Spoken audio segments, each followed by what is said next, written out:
Sebunya SB4 musajja wange ali katu kikyata songa za SB4 mama Fina sako ne mukwano go Anteira nakulabye ngo akoze na wesuba mbyesuba nakulabye sebo nga wesuba Anteira ensonga zaabwe ziri nyenkandago ate zite ekisookera ddala Bad Black yavaayo otyo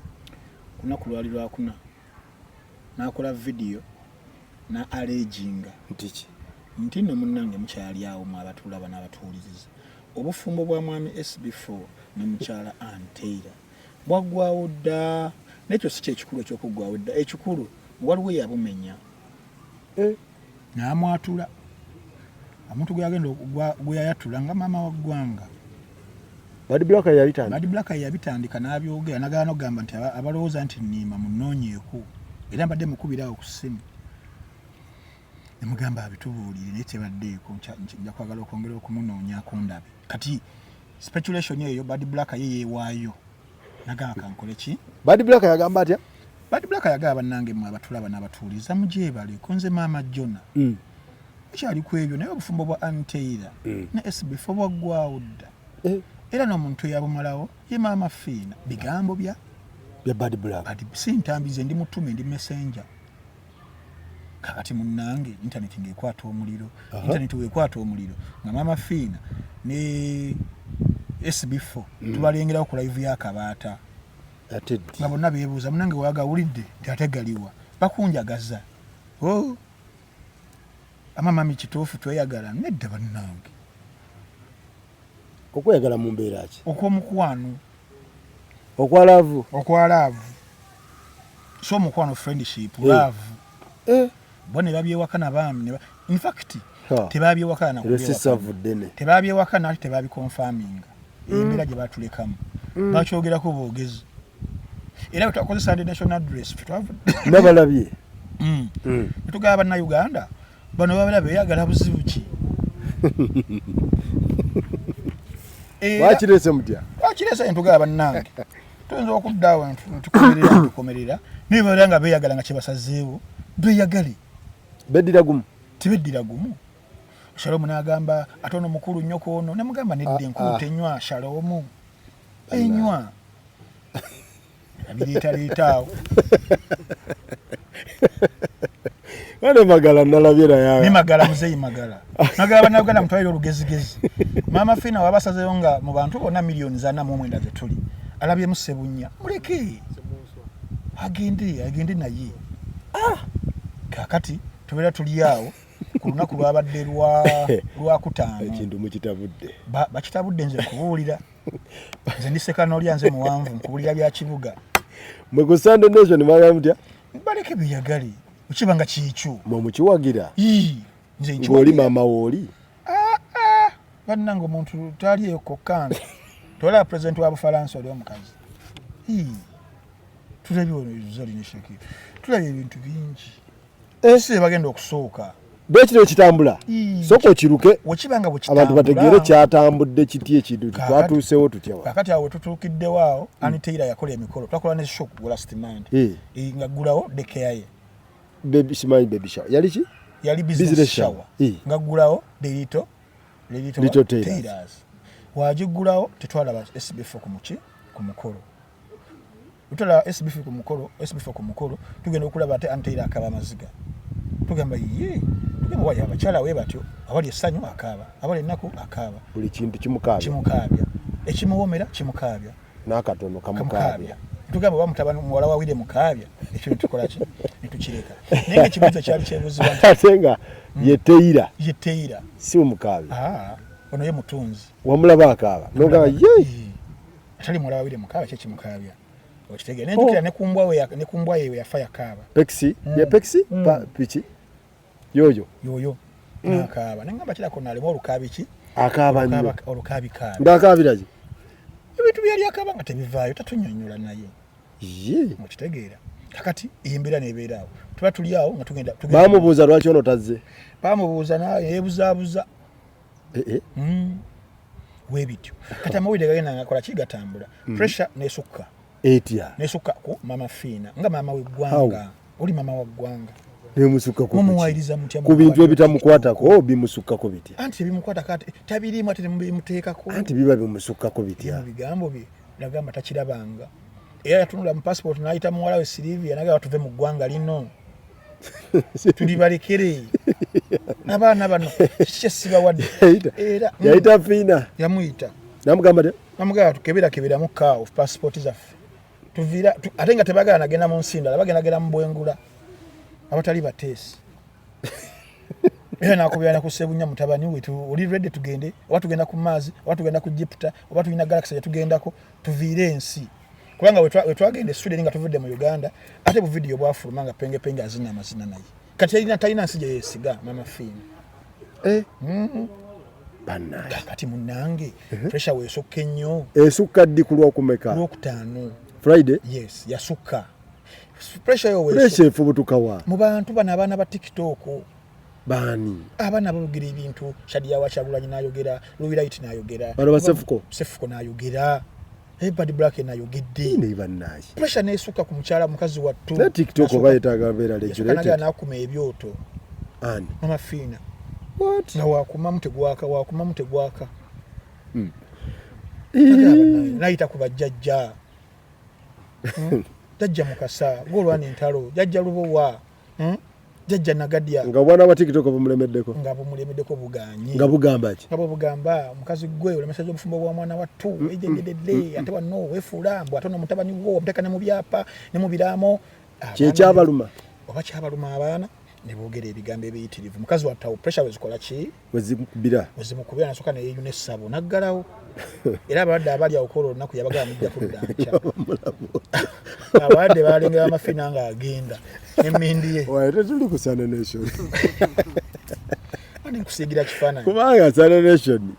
ebintu byammwe nkusiigira ekifaananyi mulaka musooka kunywamu ku kintu awo mulina bye munywa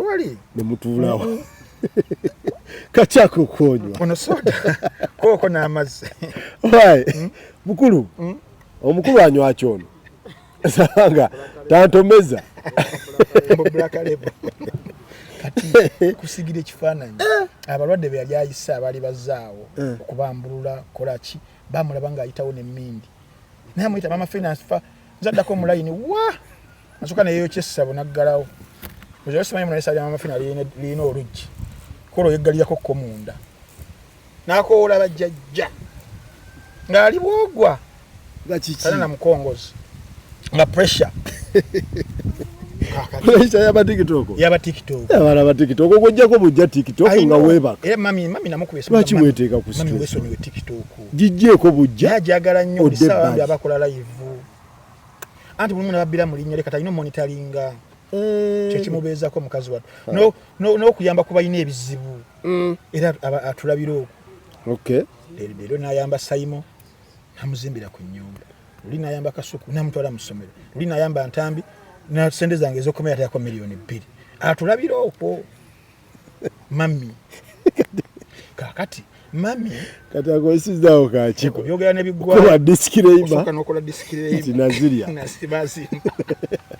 Kristi namusangako nga sinze nabyo okuva mu eruzira mama Fina atayako $2,000,000 kalira nzogera sagala kuba kati ozibu obwazze sakozi mama Fina abali mu ssaba eryo yeggaliddemu najjukira abantu bayambye abantu bayambye nga mwe muli abantu ate abatali kusaidiye mu embeera abamukomerera banayi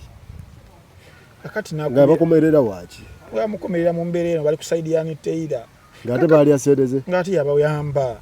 kakati bwane bwatu najje mu kikondoolo kye katochike nakajjayo nakubira mutabani we era mulimu wali mutabani mutabani mutabani namukubira halo oli wanti ndi wano jangu oguse ensonga kakati munange Sebunya najja nagamba nze SB4 tugusa ensonga kakati munange abalwadde abali bazze babafulumizza dda bakomewo nsonga ziri nyenkandagu buli ali mu kikomera kifulume wano njagalawo gundi abasagala kubalabako mama ng'okalamuse temumanyi kindiko mmwe temuyambika namwe ngenda kubawonyera gowonyegere yali kusambya nange omukyala nakola ki ne baterera mu kamera ne mutabani we mutabani we ne bakola show ne bagiwanika ku SB4 ne bagiwanika nga mu bimu amafiina ebyali bimuluma era byayogerako nagaba bannange sirabangako bantu babinga bannayuganda tiki mwene embeera nalengeddemu n'abantu bennayamba nagamba waliwo omuntu yalagenda okuzaala nga talina ssente ne muyambako ngenda okukuwa calculator wano nsikaninga nga ye maama Jona tikinga oyagamba maama Jona mama fena mwayo interview n'agamba mulimu n'abantu awo nga waliwo gwe nazimbira ku nnyumba si baati limu si bbiri amabaati 15 nga yagabala nenkuba mu calculator ne nsikaninga nga ye Saimo Kawalaata Saimo bamuwa amabaati amigogo emeka bamuwa emigogo 15 bayakola biyumba bya mbuzi yali yazimba simanyi bangalu kiraka yazimba ennyumba nga kalina y'amabaati otyo mulimu n'abalala aboogera ne boogera nga nsi nabayamba ne mbaweerera nenkuba mu kasikaani wano ngamba ono si Isaac Katende ne muwandiika interview mulimu n'abalala nga baba basiba nze yabajjayo nenkubakuba nga yenze neneeteekawo Francis Kontambi bamujja mu kkomera so buli yaziryako nga atwevuma zaali zaki za kumubeererawo buyambi ngamba gwe yaweza okusoma amabaati zaali za kumubeererawo kuggala mipiira oba yali ayamba teyakibagamba gwe wali azaki ze saali nawo bano abazikuŋŋanya bashalom bagukirako n'ebulenga kati nze naalikoze bwe naalikomyewo ne baŋŋamba ntono yagattako nti zizzeeyo saaliwo tewabuuza zaali zaki zaali za piara zaali zaki akuyamba akala ate kasuku ye waliwo nayo agamba akati munnange oba wampa ssente ensome nali saagala bbanga ggwe njagala mbenga kyakunywa kyo kiro kyoweekapika ono soda n'amazzi kanyiremu ku mazzi okambe bususi yamuweerera kusoma ne wampeerera mbere nga njawukana ku ggwe nga neetegeerera ne ŋŋamba takubye bubi kana Isaac ndowooza sheggwe kubuulya tukome wano nze bamuta sekanolya nze muwanvu obijja kusose kakati ekyewuunyisa era interview eyo abantu abasinga tebagiraba yabadde kyati kubanga sawa zaatuuka sawa nga Arsenal ne Fulham gwaliyo ddi Arsenal ne Fulham kulwa kumeka kulwa Saturday sawa emu nga bagikwakuddeyo era nembuuza nti guno muze kutwala banna yalina listi y'abaalya eyo nembuuza kitegeeza ffenna tulina okifuna ffenna neŋŋamba bannamukwakula bagikwakuddeyo oba buli ayalya nkubira Simon ne muga Simon goyina virus wagisindikidde SB5 opening a message video eveyo oba nangamba sina kyemmanyi kati nga interview bagikoze eki bagijeyo kiraka mukazi watu bambi bwali buki bwali busungu mamafiina agenda okuddayo bambi ayambye abantu bangi kati ate listi agenda okuddayo akanyala banga abantu bayambye bangi tebijja kukola sense n'abijjayo nakubira mutabani we jijjeeyo mutabani yamugaa ng'ebadde etambudde mami ate ennaku zino ebintu bintuga kantuga tekatambula mugaa nno munnange mutabani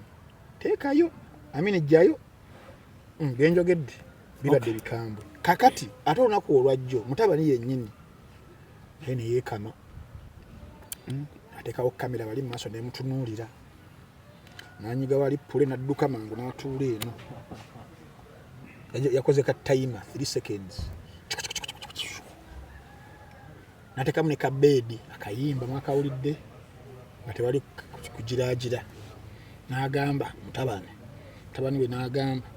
nti waliwo abamulwana nga ba YouTuber ne babloga mwe munwana nemekubeera mukwano gwa mami era kyemwagala nkibawadde kakati mami nzalukuka nkuswazizza nnyo nanti kyemwagala yabyogere nagamba nti abamulwana bali mu kantu nti bawulira bubi nga yali ku kidonga mu abalala babagoba ensonga zabadde za anteira zabadde anteira kakati nkule kati awunzize mu analysis banange kati byayogeddwa side zonna kakati wetugenda mu psychology wala kintu gundi kyangamba byo kumwesigwa bati basomesa kibayita strategic ambiguity kyekiriwa no tunulira omuntu n'ayogera era kikanizigwako nga asatu obaana ogamba naye abadde ayogera ki saying nothing in an interview but still speaking yotegeza omuntu n'ayogera naye nga byayogedde temuli mukali kinyusi bakiyita nga kiri strategic nno nga kiteeketeeke it is called strategic ambiguity. That is where live ya Mama Fina ne SB4 ku Kabata mwalimu those elements interview yabwe yokubiri mwalimu those elements nene yomu mwalimu those elements okitegeera inti oyagala o keeping a possibilities into kyali ba mikwano a possibility ebeerewo nti mukyali baki ba mikwano naye ate oyongera okufuelinga curiosity ne attention mu bantu because tuli mu social media economy kwegamba nga you're not denying, you're not accepting, you're saying nothing but still speaking. Kati kyali kwatiddwa kitya ekyokubiri katono nti wakati nga waliwo olutalo olugenda mu maaso nani olutalo olw'ebigambo olwogerwa oluvuuvuumo lwa Antaira ne SB4 oludde ebbanga guno omulundi Antaira wakoze akabaga waliwo abantu abalabiddwako nga balumba Antaira mu bigambo nga bamuvuma ne business nga bakola ki nga bagikuba eberenge egwa naye ekyennaku ekiriwo nti Mama Fina ebimu ku bintu byabadde asinga okulwanirira kubadde butavuma bantu era nga bimba mulinawo olutalo oba ntambi awana ne Junior nga aluyingira mu batabani ebintu ebyo tebituyamba oba luwira itinani bannange mukakkane ne luno olusembe lubadde lwa kisa kya Mukama ne Ajati Namyalo era nayingira onagaba ne mukoze bubi ne muyingizamu abazadde ne mukola so she has been championing that kind of movement. True. Unfortunately in this matter Anitaira n'alabikanga avumwa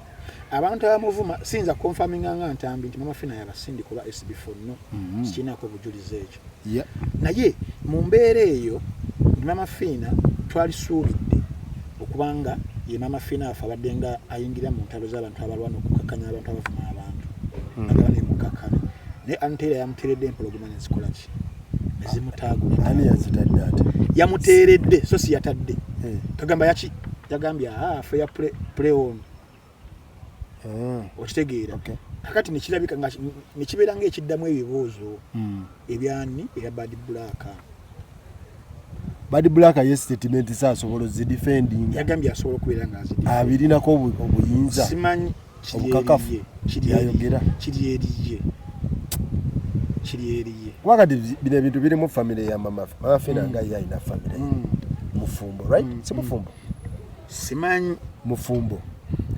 SB4 musajja mufumbo nani ne Antaira kati woleeta statement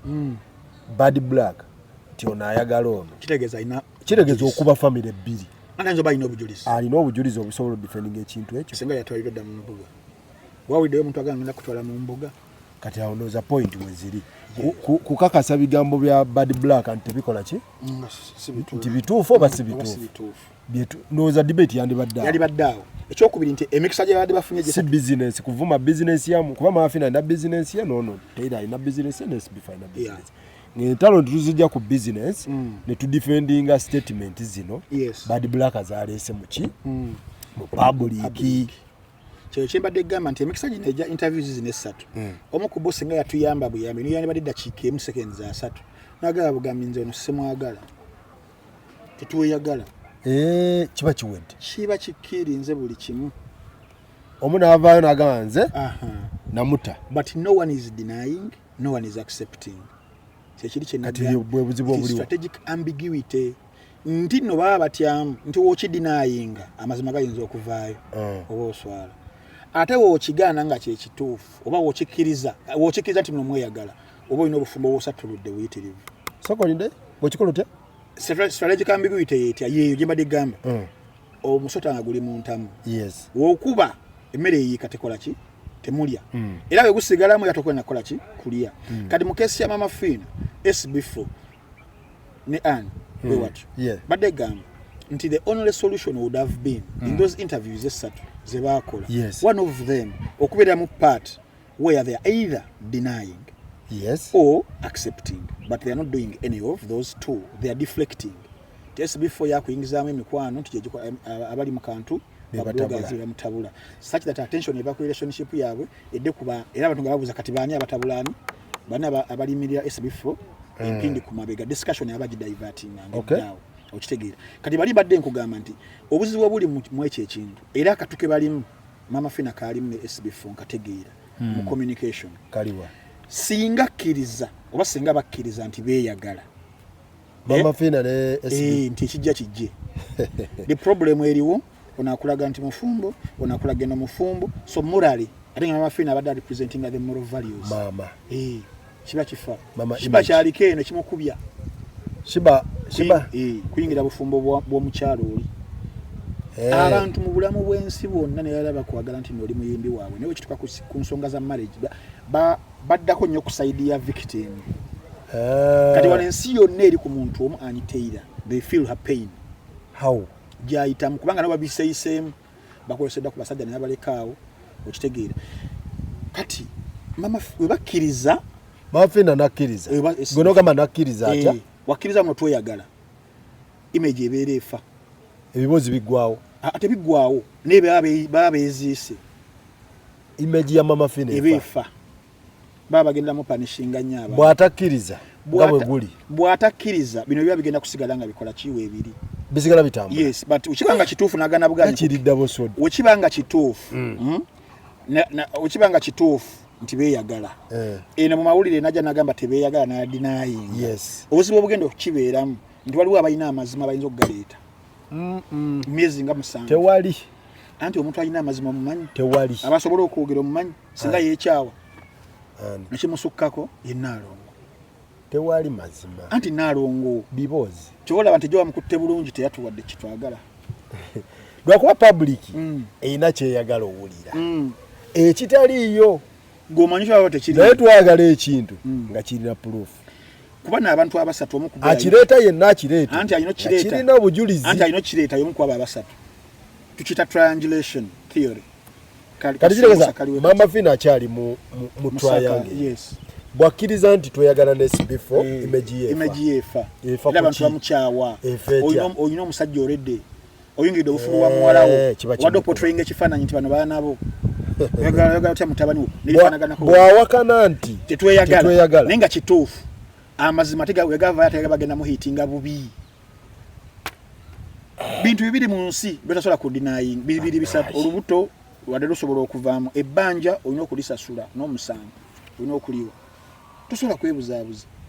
kati ekirimbo kyonna kyokoze amazima gaba gavaayo naye gaba gakeereye bwe bwobuzibu kakati engeri gye baguzanyeemu guli strategic guddawa ogulekaawo we batyo kyobola mama Fina adda ino sikayo ki interview kuba interview adde revealinga bingi nga tugenda gattaki dots kati kiba kiwambuwa buli we mutakikiriyalinga ne kivaawo anti clearance nkubulidde ya mirundi ebiri nti Bruno gani Magwaya ajakagala okukiriyalinga nga Heavens ali ago mukubeko kunyweyo wa Lemons nze ate ango gye nandibaze SB4 yandikutani Taylor namuleeta mu video eyo anti obuzibu obuliwo ne bagituulamu obuzibu obuliwo ne guggwa obuzibu obuliwo obuno bakya okyasobola okubatuuza awantu wamu ekyokubiri obeera nga mu interview gye wakoze ne Anteira yakugambye n'okugamba nti nze mbabuulira amazima ne ssente ezansasulirwa ku ddwaliro z'aba NBS King Kalisa olakubafe we don't pay attention to details kiki yabadde approving olowoozawo ekyadde kyekweseemu kyekiriwa nti muno olutalo lwonalwona nga luli mubaddemu nabali mu kukuba ani nga bamugamba mama Fina gwe maagala okuteeka mu nsonga zammwe nga yakusasulira ne ssente z'eddwaliro zaala abalongo kakati yamweyambudde kitegeeza ebintu bingi okitegeera kakati kiba kyakasa ebintu bya mirundi ebiri nti waliwo gwe bawa ssente natazituusa oba ono yeesoma teyayamba kyobola yagambye ne kali akantu yagambye kalayini akagamba nti kini oyo jju lwaki jju kini yakuyamba n'atayogera kitegeeza waliwo ayamba n'ayogera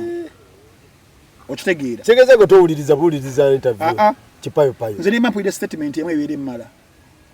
okutegeera kodi zino zaali mu kutakula era nno oyo ani nga twamukutte tulinamu wewe twamu mtungo ine sanja bavu bakwatako mpola bulungi mpola amazima gajja mpola chovola bono basiseyo interview mangu jibasi ani agamba bano bebakiriyalinga eddwaliro jakolera bebakiriyalinga ki leti tewali yewayiriza nti yeyakiriyalinga kati gwe watu following a story abazungu bazaliddwa uli yagamba nzi yakoze chovola bantu nno kibadde kigenda kwegatta ku bino bano bosomera ngo bayambi gwe nakuwa amabati 10 nakuwa socks 2 ne set emojo metro set enje yo 2 oshegeera yaziwa kuku kuba mu scholastic materials ndoza amwa toilet paper kakati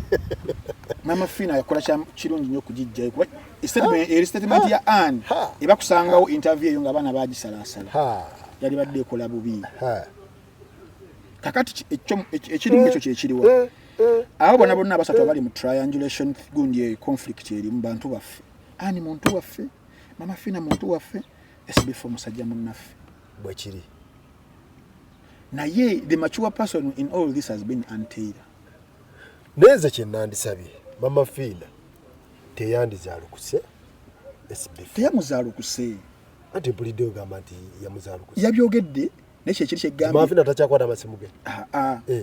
that one is called audience manipulation SB4 kiyakoze because we are living in the attention economy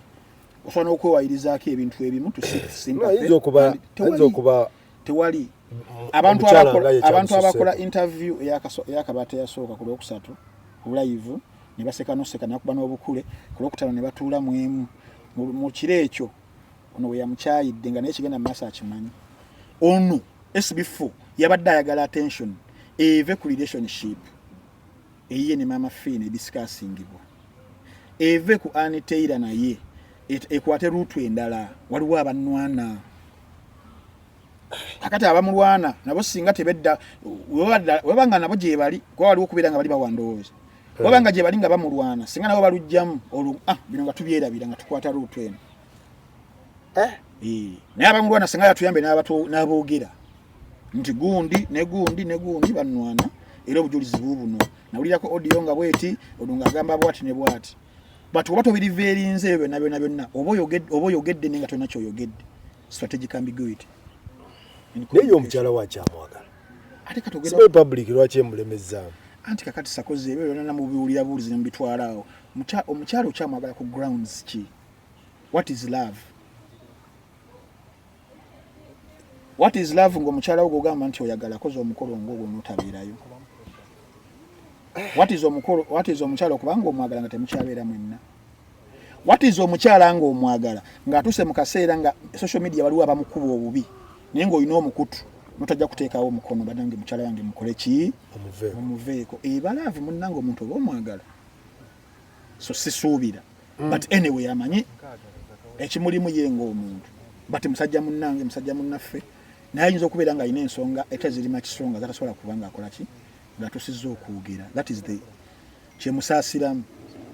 kubanga tetera amusalira musanga SB4 he might have other reasons nga naye singa azoogera tuyinza okukwata ku mutwe tugamba musajja waffe kulikayo ng'obadde muki ne bagamba mbu ne ani alina omuntu ewa pasa bugembaawo kati wabeera amulina mbu waliwo epasa bugembaawo waliwo omusajja awo wabeera amulina kibakikonfirming nga tebakyali bonna but all signs ziziraga nti bantu tebakyali item ekyo tekiriko kukweka kuba SB4 namwidde agamba naye mba ngudde eddalu naye mba nkoze eki nga nywedde ndi waddanga ojja bba mukyala wange lubeera kubanga nakuzaalamu abaana okitegeera akizibikirira nawe nibeera ofumbiddwa minisita olisigala mukyala wange that is denial abamama w'abaana bo gwe nawe bataata w'abaana be omukwano guba gwaggwawo acceptance is very key kati kiro kifayiro kiina kuggwa because kifayiro kino kiyinza okubeerawo paka ate kirudde kijjawe kiveewo kitya kigenda ye kiveewo kitya fayiro erina okuviirawo wali awa kola interview yakubiri ne ani nga wendi ajja tubuulira ayagala takula bintu ate bye tutaagala nze in fact interview twabadde tugenze na kulambula Kasome kyenkugamba that is how professional, that is how mature that woman is. Ani nga nvumiddwa wiiki ezebbiri badde bamutta ani ebivumu ebimuvumiddwako kubanga muntu mulala singa kiraka ne pressure zaamukuba baana yabadde agenda kuta ebintu yandibadde abita abakyala bamanyi nga banyiizi babeera emotion naye omukyala yegasse nakuba nti abantu baadde bamuvuze speed waliwo akatambi ke baata ke yakola live ng'ayogera simanyi wali omukwano gwe omukyala yamunyumiza ekiboozi yali mufumba ate ne wajjawo omukazi omukulu ate abantu basoma kodi gujagamba muno bali bagira bulala tusoma kodi twasoma sewo quantum mechanics ne physics tugatta we decide kati abantu babesinga ku kyo kugamba nti mama Fina ne before beyagala era bo balina gundi ki biki bye babesingirako kubanga tetwagala omuntu okola naye interview nga nkola naye n'omugulyayo emmotoka nkola naye kisi nebbanga lyankoledde emirimu gyange nsobola omuwa emmotoka kisinzira mu kiraamu kisinzira emirimu gyankoledde kituufu ati emirimu yagikoze bulungi okitegeera abantu babesinga ku kibino simanyi tugenze Dubai biki bye basinzira ku mirimu gyamukoledde ku mirimu Uganda na Uganda gyamukoledde mubeere bankanya ku bantu katulina okwe-establishinga mirimu ki Capitol nga akoledde kulanama teyamuwa emmotoka kulanama nga tebamumusibaako banaye muleke kugwira buguyizi bantu nemubagwira kiifuyifu nemubasibaka Capitol abeere wakulanama Jumba yali akomplaini antera wa Capitol okujja mu triangulation mirimu ki gye musojja emirimu gisojjebwa Bad Black gye yaleese banange bino si byange nze ndi mu kugezako kubawa kifaananyi kigazi Bad Black ayinsinuatinze nagani bannange sakozi nkoze naawe ebbanga naye newankubadde Dubai mamotoka Dubai teyabatwalako bonna peya ndowooza era yabatwalayokko sinategeera kiki kisumbu abantu toteka mukatu simanyi bonna nze nkubulidde biri ku bifalanze ebintu bya mama Fina mwaka ku mwaka anti babuza business anti uliriza kitwalayo kabata nayavulange ntambi tugende mpola kabata tebamu emmotoka kabata bamuli wadinga n'emmotoka SBF akoze emirimu gya mama Fina mwaka ku mwaka omuntu akulangidde business yo mwaka ku mwaka ng'akubeereddewo ddala tosobola muli wadinga n'akamotoka oba ka trip ke Dubai tosobola ebyo si byange muva ku bantu bano abalina obutima abana abataagaliza naye abantu abakkufu nga mama Fina nga omulangidde ekintu kye n'afuna amagoba lwaki tamutwala Dubai kituufu ki ekibaluma simanyi bannaaye simanyi why simanyi akamotoka obumotoka kakati ate Pulima agamba mbu ate lwaki yalekawo Fina